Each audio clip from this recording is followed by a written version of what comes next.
माघ मास स्नान की कहानी। प्राचीन काल में नर्मदा तट पर सुब्रत नामक ब्राह्मण निवास करते थे। वे सभी वेद शास्त्रों के अच्छे ज्ञाता थे, किंतु उसके साथ उनका स्वभाव धन संग्रह करने का भी अधिक था। उन्होंने धन तो बहुत एकत्रित किया, परंतु वृद्धावस्था के दौरान उसे अनेक रोगों ने घेर लिया, जिसके कारण वह धन का उपयोग करने में असमर्थ हो गया। उसे मृत्यु निकट दिखाई देने लगी। वह सोचने लगा कि जब वह यमराज के सामने खड़ा होगा तो पुण्य के रूप में क्या बताएगा। तब उसे ज्ञान हुआ कि मैंने पूरा जीवन धन कमाने में लगा दिया, अब परलोक सुधारना चाहिए। वह परलोक सुधारने के लिए चिंतातुर हो गए। अचानक उन्हें एक श्लोक याद आया, जिसमें माघ मास के स्नान की विशेषता बताई गई थी। उन्होंने माघ मास स्नान का संकल्प लिया और माघे निमग्नाः सलिले शुचिते विमुक्त पापा स्त्रीदिव यान्ति।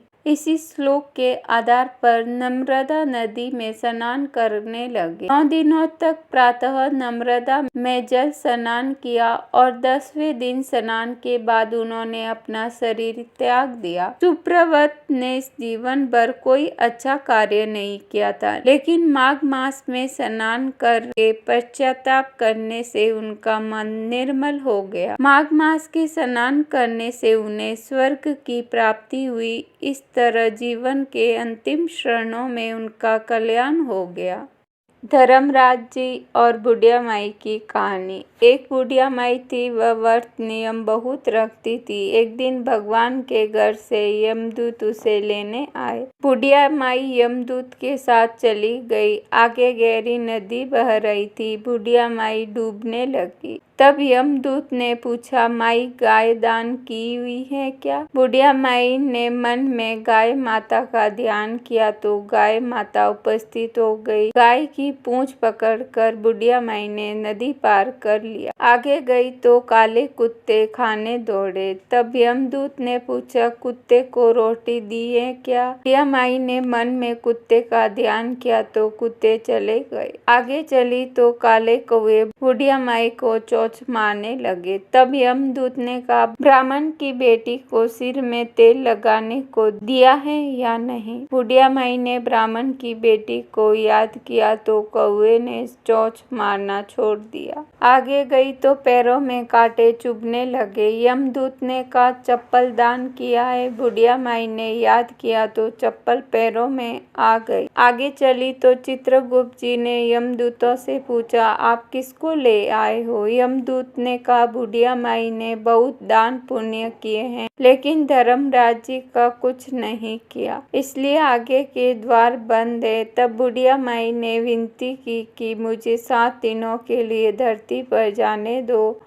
मैं इन 7 दिनों में धर्मराज जी की कहानी सुनकर उद्यापन कर वापस आ जाऊंगी। धर्मराज जी ने उसके प्राण लौटा दिए। धरती पर बुढ़िया माई के शरीर में जान वापस आ गई। सभी लोग बुढ़िया माई को जीवित देखकर भूतनी भूतनी चिल्लाकर भाग खड़े हुए। बुढ़िया माई अपने घर आई। बेटे बहू ने कहा, मैं भूतनी नहीं हूँ, मैं तो धर्मराज के कहे अनुसार वापस आई हूँ। मैं प्रत्येक दिन धर्मराज जी की कहानी सुनकर उसका उद्यापन करके वापस परलोक चली जाऊंगी। यह सुनकर बेटे बहू ने पूजा की सभी सामग्री ला दी, लेकिन कहानी के समय हुक्कारा नहीं भरा। तब बुढ़िया माई पड़ोसन के पास गई। पड़ोसन ने कहानी सुनी और हुक्कारा भी भरा। बुढ़िया माई ने 7 दिनों के बाद उद्यापन कर दान किया। 7वें दिन धर्मराज जी ने बुढ़िया माई के लिए स्वर्ग से विमान भेजा। विमान देखकर सभी गांव वालों ने स्वर्ग जाने के लिए कहा। तब बुढ़िया माई ने कहा कि मेरी कहानी तो केवल पड़ोसन ने सुनी है। यह सुनकर सभी गांव वालों ने बुढ़िया माई के पांव पकड़ लिए और धर्मराज जी की कहानी सुनाने को कहा। बुढ़िया माई से कहानी सुनने के बाद सभी गांववासी विमान में बैठकर स्वर्ग पहुंच गए। सभी गांववासी को देखकर धर्मराज ने कहा, मैंने तो केवल बुढ़िया माई के लिए विमान भेजा था। बुढ़िया माई ने कहा, मेरी कहानी इन सब ने सुनी है, इसीलिए मेरा आधा पुण्य इनको दे दो। और सभी गांववासियों को स्वर्ग में वास दे दिया।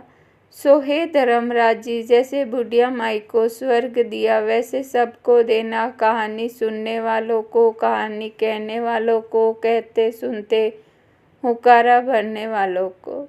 तुलसी जी की कहानी। सभी औरतें तुलसी जी को जल से सींचा करती थी। एक बुढ़िया माई भी थी जो उसमें तुलसी को सींचने जाती थी। सब औरतें तुलसी जी को सींच के चली जाती, पर बुढ़िया माई वहीं बैठी रहती और वह तुलसी माता से कहती, हे तुलसी माता, सत की दाता, मैं तेरा बिल्ला सींचती हूँ, मुझे बहू दे, पीले रंग की धोती दे, मीठा ग्रास दे, वैकुंठ में वास दे, अच्छी मौत दे, चंदन का काट दे, अच्छा रास दे, खाने को दाल भात दे और 11 के दिन कृष्ण का कांदा दे। बुढ़िया माँ की यह सब बातें सुन तुलसी माता सूखने लगी। तुलसी माता को यूं सूखता देख भगवान ने पूछा कि हे तुलसी, तुम दिन प्रतिदिन क्यों सूखती जा रही हो? तो सभी औरतें तो तुम्हें आके रोज सींचती हैं। तुलसी माता ने कहा कि बस मेरे मन की मत पूछो। भगवान ने कहा कि मैं नहीं पूछूंगा तो कौन पूछेगा? इस पर तुलसी माता कहती है कि एक बुढ़िया आती है और अपनी बात कहकर चली जाती है। मैं उसकी सभी बातें पूरी कर दूंगी, लेकिन कृष्ण का कांदा कहाँ से लाऊंगी? भगवान कृष्ण बोले कि वह मरेगी तो मैं अपने आप ही उसे कांदा देने चला जाऊंगा। तुम बुढ़िया माई से ये बात कह देना। इसके बाद कुछ समय बाद 11 पर बुढ़िया माई मर गई। बुढ़िया के मरने पर सारा गांव इकट्ठा हो गया और उसका अंतिम संस्कार करने के लिए उसे उठाने लगे, लेकिन वह बहुत भारी हो गई जिससे उसकी अर्थी टस से मच नहीं हुई। सभी बोले कि यह तो बहुत संस्कारी थी, बहुत पूजा पाठ करती थी, कोई पाप नहीं किया, फिर यह इतनी भारी कैसे हो गई? बूढ़े ब्राह्मण के वेश में भगवान आए और कहने लगे कि यह भीड़ कैसी है? तब गांव वाले बोले कि एक बुढ़िया मर गई है और वह इतनी पापिनी थी कि उसकी अर्थी नहीं उठ रही है, बहुत भारी हो गई है। भगवान बोले कि मुझे इसके कान में कुछ कहने दो, फिर यह उठ जाएगी। भगवान बुढ़िया माई के पास गए और उसके कान में कहा कि माई, तू अपने मन की कर ले, पीताम्बर की धोती ले, मीठा ग्रास ले, वैकुंठ में वास ले, चटक की चाल ले, चंदन का काट ले, झालर की झंकार ले, दाल भात को जी और कृष्ण का कांदा ले। भगवान की सभी बातें सुनकर बुढ़िया माई हल्की हो गई। भगवान अपने कंधे पर उसे उठा ले गए। बुढ़िया माई को मुक्ति मिल गई और वह वैकुंठ को चली गई। हे तुलसी माता, जैसे आपने बुढ़िया माई की मुक्ति की वैसे ही सबकी करना। जैसे भगवान ने उसे कंधा दिया, हमें भी देना। जय तुलसी मैया की।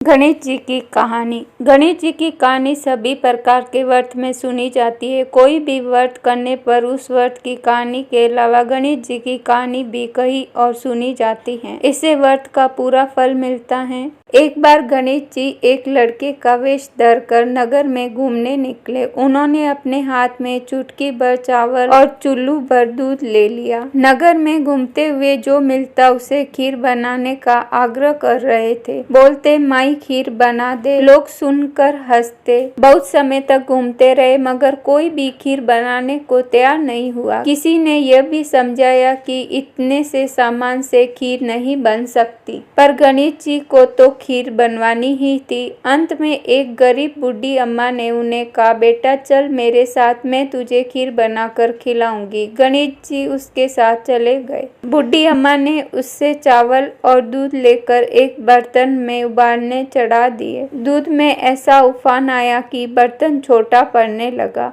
बूढ़ी अम्मा को बहुत आश्चर्य हुआ, कुछ समझ नहीं आ रहा था। अम्मा ने घर का सबसे बड़ा बर्तन रखा, वो भी पूरा भर गया। खीर बढ़ती ही जा रही थी, उसकी खुशबू भी चारों तरफ फैल रही थी। खीर की मीठी मीठी खुशबू के कारण अम्मा की बहू के मुंह में पानी आ गया। उसकी खीर खाने की तीव्र इच्छा होने लगी। उसने एक कटोरी में खीर निकाली और दरवाजे के पीछे बैठकर बोली, ले गणेश, तू भी खा, मैं भी खाऊं, और खीर खा ली। बूढ़ी अम्मा ने बाहर बैठे गणेश जी को आवाज लगाई, बेटा तेरी खीर तैयार है, आकर खा ले। गणेश जी बोले, अम्मा तेरी बहू ने भोग लगा दिया, मेरा पेट तो भर गया, खीर तू गांव वालों को खिला दे। बूढ़ी अम्मा गांव वालों को निमंत्रण देने गई। सब हंस रहे थे। अम्मा के पास तो खुद के खाने के लिए तो कुछ नहीं है, पता नहीं गांव को कैसे खिलाएगी, पर फिर भी सब आए।